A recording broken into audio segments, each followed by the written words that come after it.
नमस्कार भाइयों। तो हम बहुत दिनों से ये जानना चाह रहे थे कि भाई सचिन जाम वाले कौन है।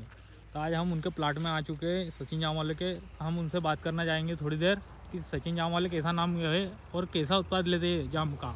उत्पाद तो बहुत खतरनाक लेते हैं। बात करते हैं अपने यहाँ जो छोटे झाड़ है, आप हाँ देख भाई। सकते हो।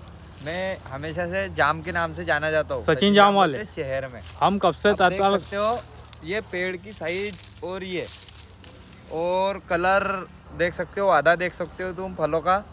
और आगे तो बहुत धनराज भाई मीठा। बताएंगे तुमको। तो इनकी जो है बहुत मिठास है। ये जाम वाले से जाने जाते हैं, सचिन जाम वाले बोलते हैं इनको।